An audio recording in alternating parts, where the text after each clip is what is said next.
Hello, everyone.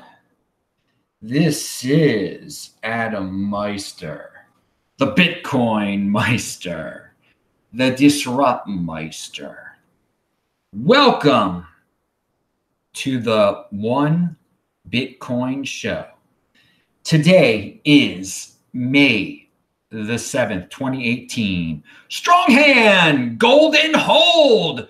Conformity in the present is invisibility in the future.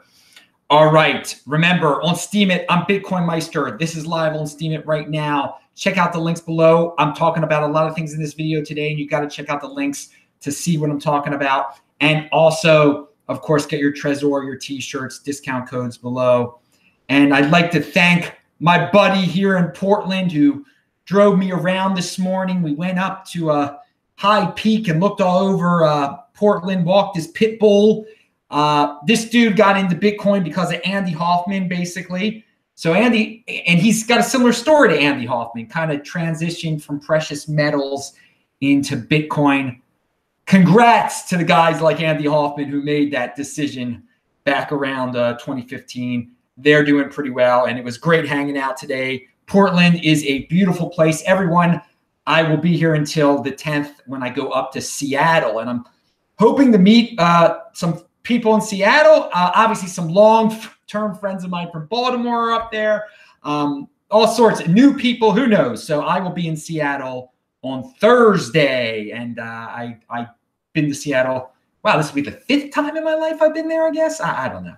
Anyway, so what else do we have here? Oh, in Twitter news, there is a fake Adam Meister out there now that just responds to like my TechBalt tweets and says you can get a free Ethereum or something from me.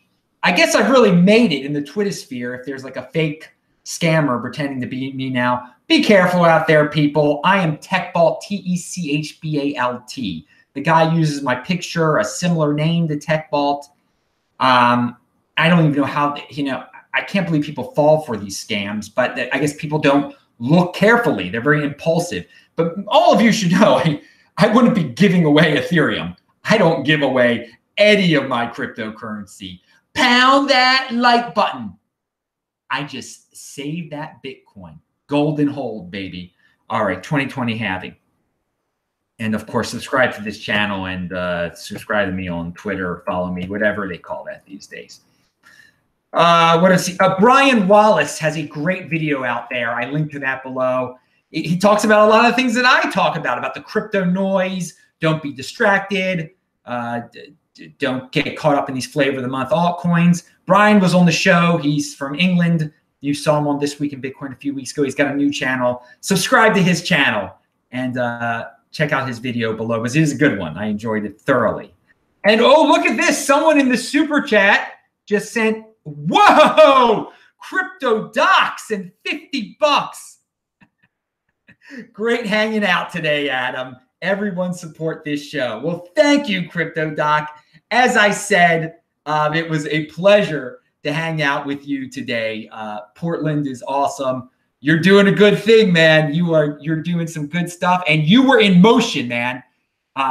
You did not wallow in regret because you didn't get Bitcoin early, but you thought you didn't get Bitcoin early. Then you did get Bitcoin early, because 2015, 2016, that's early, even though you knew about it beforehand. Hey, it all works out. People, it's still early now.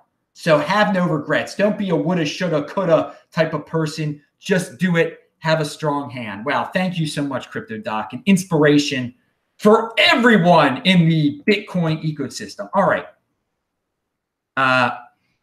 What else do we have here? And again, if people have questions in the super chat, send through the super chat. I'll answer your questions. It's very generous of everyone over there, always. On Twitter, we said the Ledger Nano, they tweeted this out. The Ledger Nano people tweeted this out. Ledger Nano S featured in the last episode of Showtime's Billions. And then it gives the episode number. $1 million. This is a quote from it, I guess. $1 million straight in crypto in cold storage. It was a great surprise for us, getting more and more mainstream. Well, I don't watch TV at all. I haven't watched Showtime. Didn't they used to show like soft corn pea back in like my middle school days and stuff? Like there'd be an older kid that would take the soft core pea for us, and then we'd be all excited that we could watch this soft core stuff. Anyway, I now soft core pea is like that's on regular mainstream TV, I assume.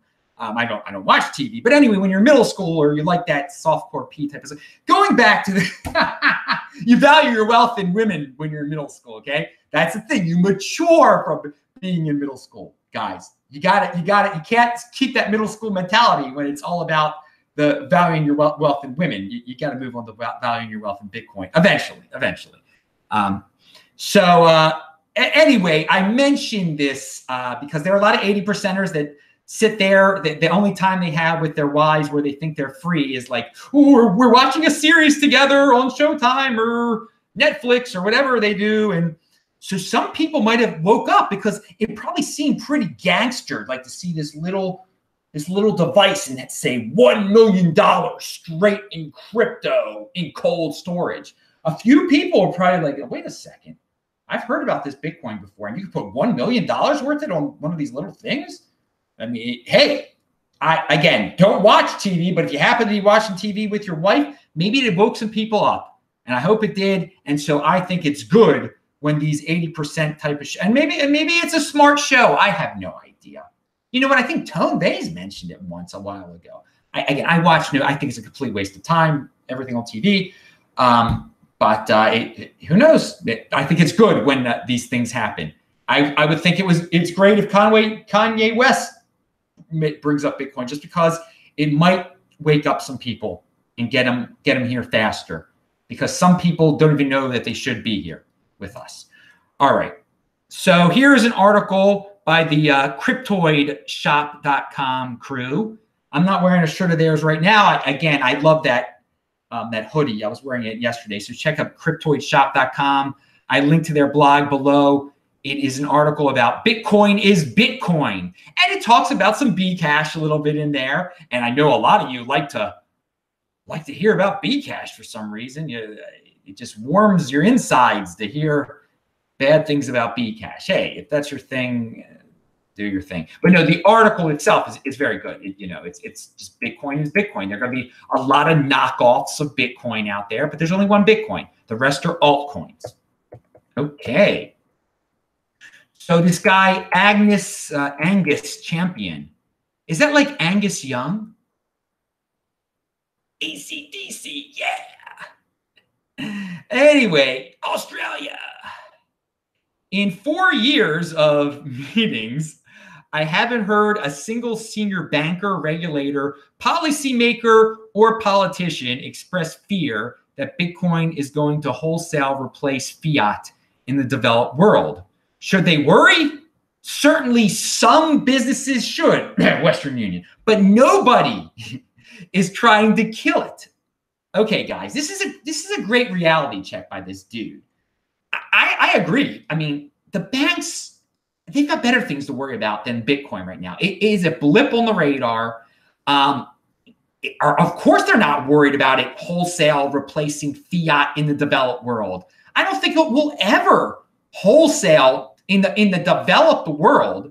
They're not just, I mean, so many of these 80%ers are so hooked on the debt lifestyle. They've got to stay on the welfare dollar. They've got to. Okay. So this is Bitcoin is something for the 20%, for people who desperately need it in the developing world, who need to get that, completely save all of their fiat, get it out of their country immediately. It's an insurance policy. But again, it's not, I don't see Bitcoin as ever this one world currency replacing all fiat in the developed world. Banks have a lot of power. This isn't threatening them. So I bring this up because of just to get everyone a reality check, but then it's not the worst thing in the world. I mean, that's not the goal. Bitcoin is not to take over the fiat world. Okay. It's not, it's for the smart people. And it's, again, it'll put some businesses out of business. But again, people come up with like, well, the price just crashed in terms of fiat because of this bank, because of this, because of that, because there's a conspiracy. There aren't conspiracies against Bitcoin. There aren't.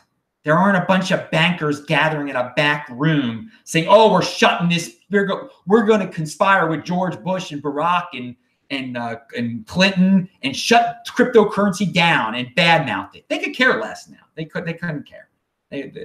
It's not on their radar. So don't worry about nebulous sociopathic leaders not worrying about it or worrying about it. You've got better things to deal with. Don't you? If you end up worrying about Hillary Clinton, is she going to shut down Bitcoin? You're wasting your time. You're giving yourself a no-coiner excuse. That's just a no-coiner excuse. Oh, the banks are conspired with Hillary. No, they're not. They're not to shut down Bitcoin. Okay, this guy's correct. They're not the politicians.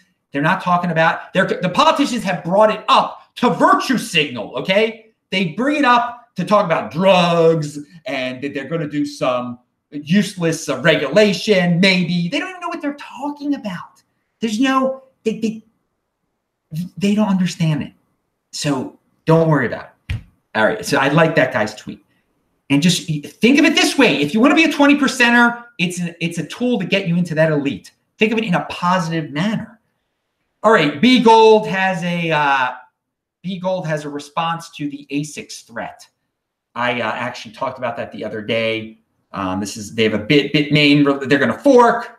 Check out their blog, linked to below. All right. Again, I am TechBalt on Twitter, TECSBALT, and pound that like button, of course. Oh, okay. So we had, how many times have we been through this before, guys, where someone like Bill Gates, someone like Warren Buffett says something bad about Bitcoin and cryptocurrency, and the fiat price drops because of all the weak hands who fall for it every single time, or who haven't been around very long, because we've been through this many times. And it will happen again because of all of the 80%ers who put people like Bill Gates and Warren Buffett and all of these old school type of financial thinkers, financial players on this pedestal. Oh, Alan Greenspan said, who cares? They're just regular dudes when compared to Bitcoin. No one can kill Bitcoin. No one can stop Bitcoin. If someone who's supposedly important says something about it, great. You should probably ignore it because they don't know they don't control it.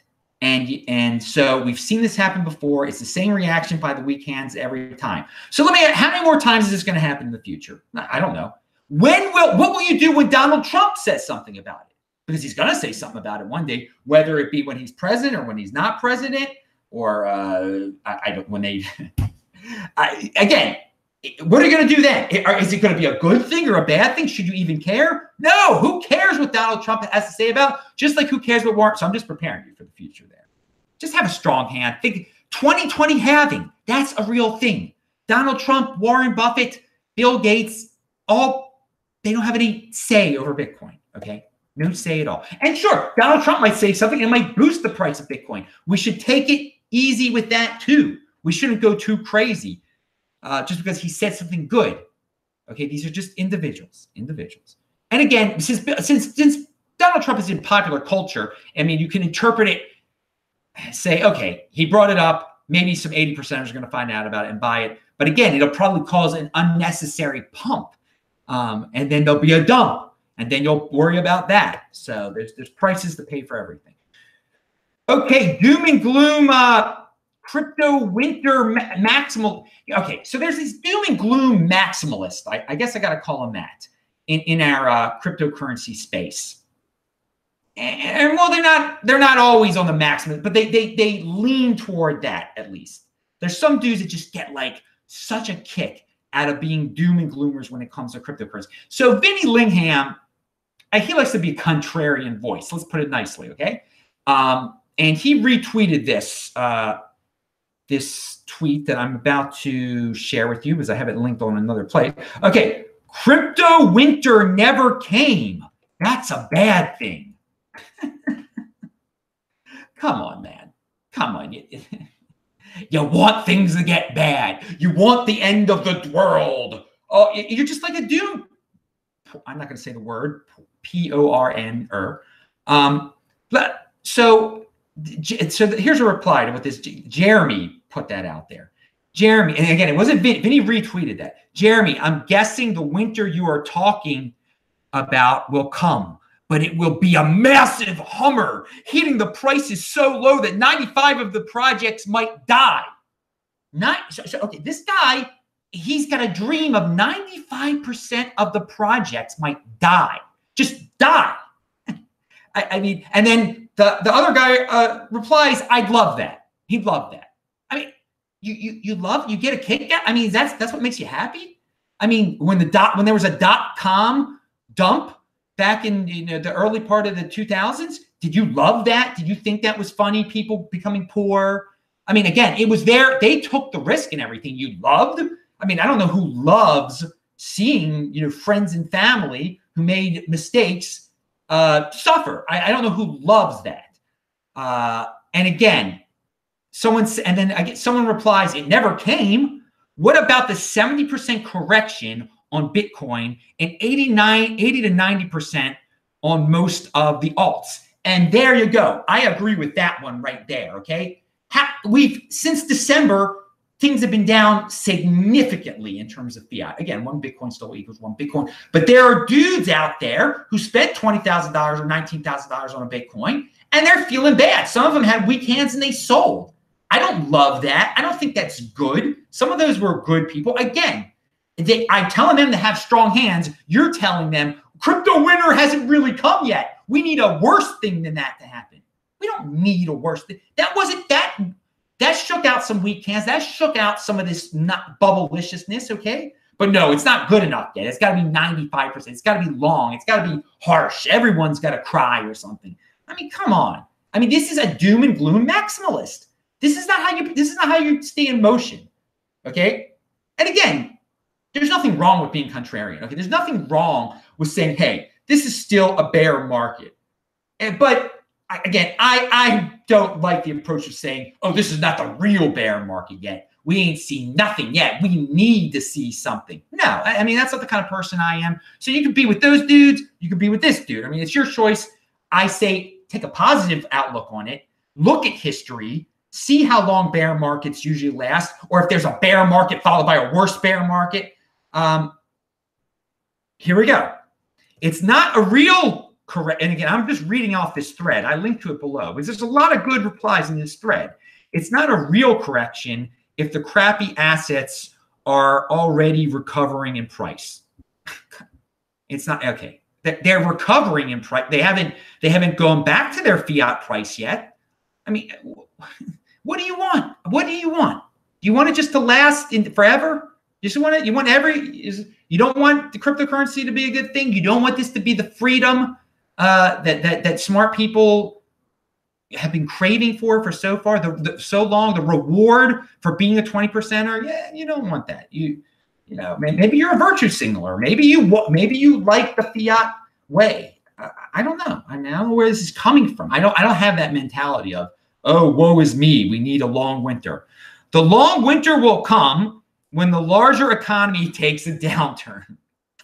Unfortunately, this next macro downturn will take longer to recover. All right, so there we go. Here's one of those dudes again who, from outside the crypto space, has been craving the end of the fiat system as we know it. The big bank, 2008 times a million.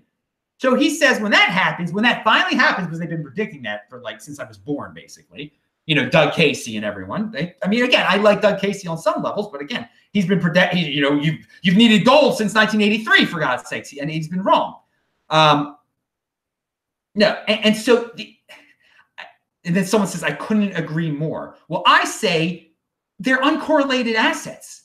They're not correlated. Bitcoin does whatever the heck it wants to do. When the economy goes down, it doesn't necessarily bring Bitcoin down. They've said many times that Bitcoin is the least correlated asset class out there. Okay, it does what it does. Okay, you can use it maybe if you think that the economy is going to go to dung. You buy Bitcoin, but maybe Bitcoin will go a little bit down or maybe it will go a lot up. Who knows? But to say that that when the economy, this legendary predicted by Doug Casey in 1982. In 1983, when the Orioles won the World Series, Doug Casey was saying, hey, the economy's going down. So, when that day finally happens, when all Armageddon breaks out, Bitcoin will also go down and then it'll recover. Okay, great. Again, live in that doom and gloom world. Bitcoin doesn't listen, doesn't have to do with any of the traditional assets, okay? And that's why you've got to opt in to this completely new paradigm. Opt in. I don't even like saying opt out of the old system anymore. I like saying opt in. You're moving to a higher plane here. And when you opt into this system, you don't have to work. I mean, the other guys are left behind, the doom and gloomers, okay, that rely on the traditional, what they're used to are these supposedly free markets that are heavily government influenced. Again, the governments influence the stock markets. They can manipulate things in subtle ways, obviously. They play roles in all this. Governments cannot control Bitcoin. They can buy it. They can try to buy it. That's great. Be my guest, try to buy it. But they can't lie about how much Bitcoin is out there or manipulate, make it seem like there's more Bitcoin than there's. Okay. So shouldn't crypto be more valuable when mainstream currencies are underperforming? Stock market is based on company performance hype. Crypto market is based on share performance hype, independent of how any company performs. So it's an alternative model. Okay, I'll just say it's an alternative model. Let's leave it at that. Let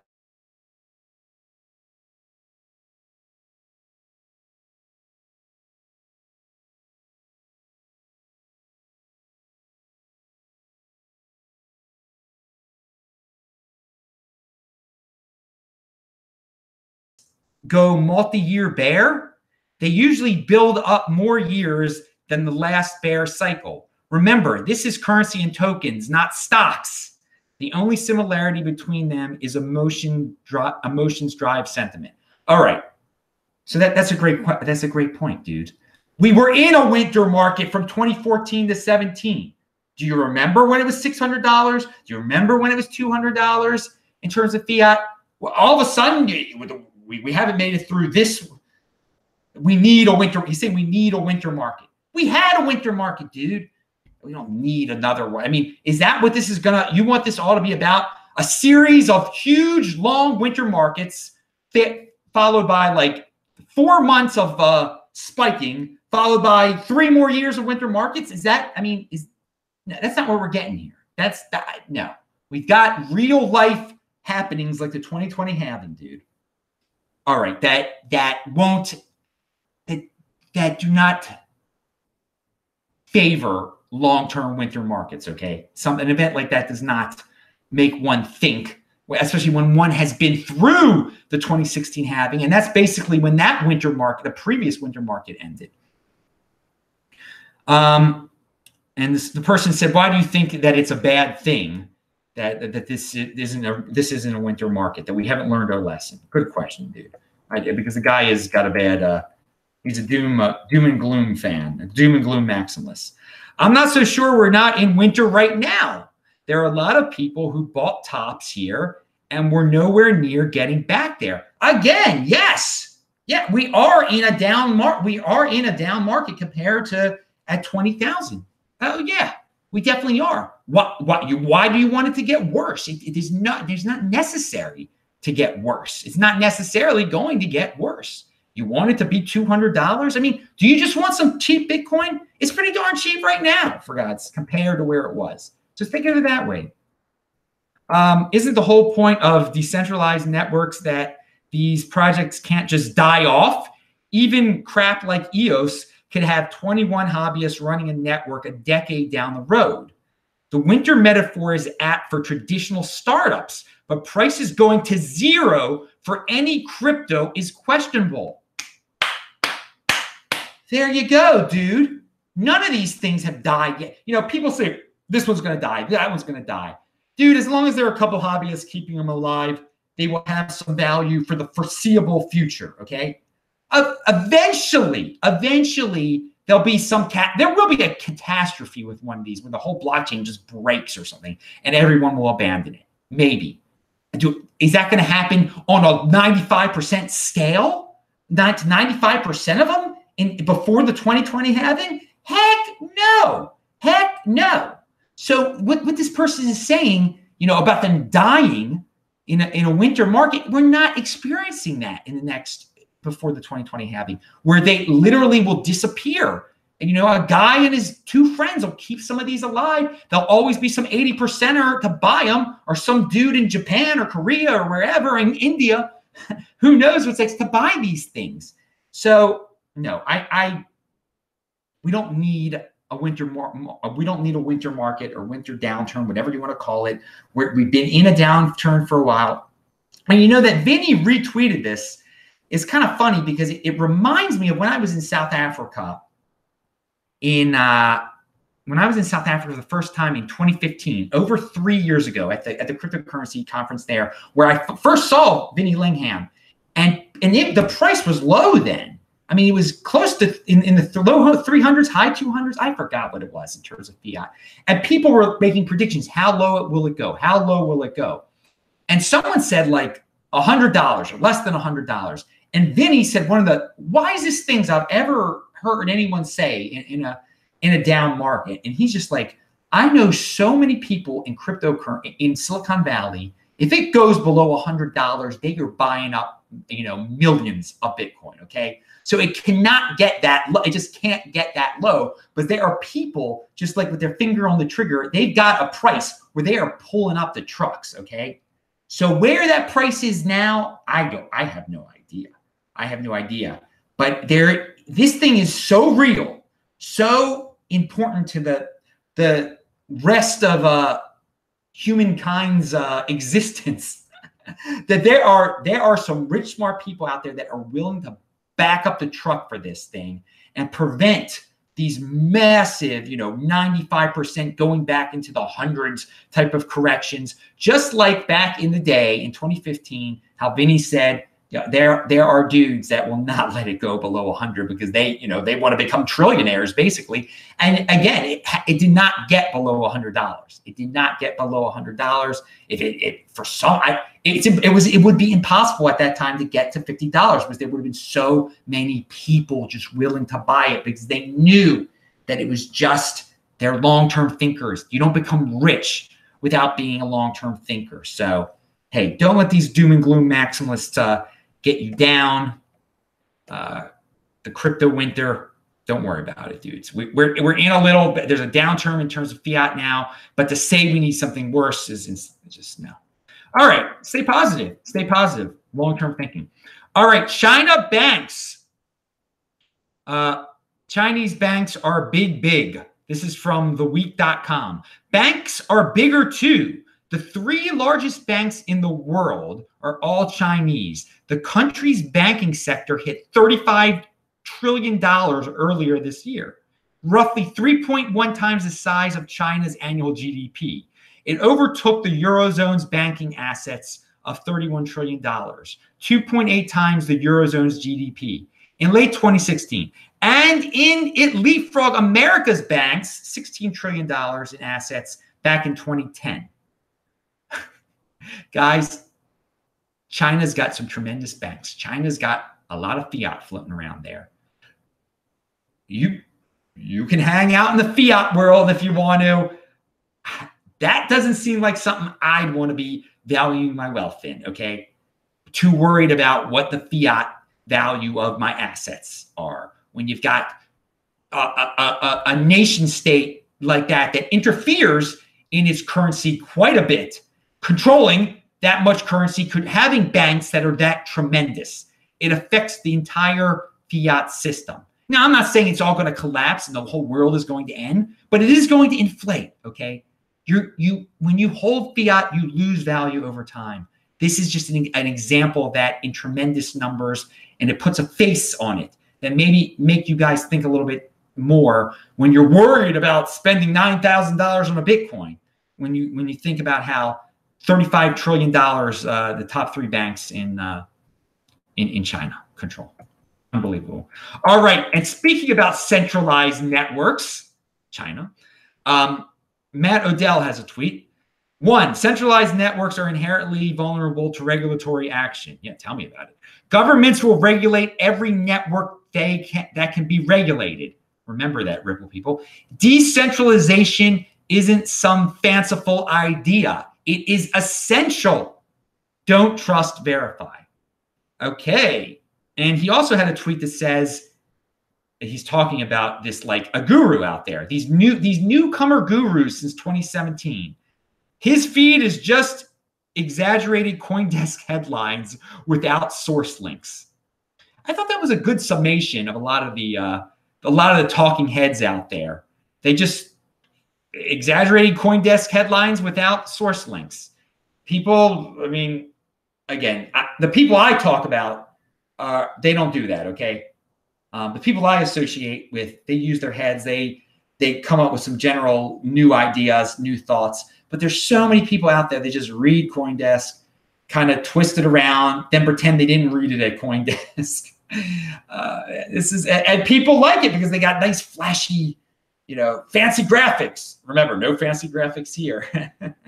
I don't know. I know most of it. I'm describing the 80% side of things, and I want the 20%ers out there not to get distracted by that kind of crypto noise, because there's a lot of noisemakers out there that take already our mainstream articles in our mainstream cryptocurrency news, which are pretty lame anyway. Just ask Maximo how they don't report correctly on Venezuela, and then they just further stretch these articles out to a point of I don't know why people don't think. They're impulsive. They want quick answers, and I guess some of these newfangled gurus since 2017, they come up with come up with quick answers. It's not always easy, people. The answer is not always easy. You got to be a long-term thinker. You got to be able to wait out bear markets, and you just got to understand some of the fundamentals and not get carried away by trends. All right, I'm Adam Meister, the Bitcoin Meister, Disrupt Meister. Remember to subscribe to this channel, like this video, share this video. Do check out the links section below. Pound that like button. I'll see you guys in the chat right now. Bye.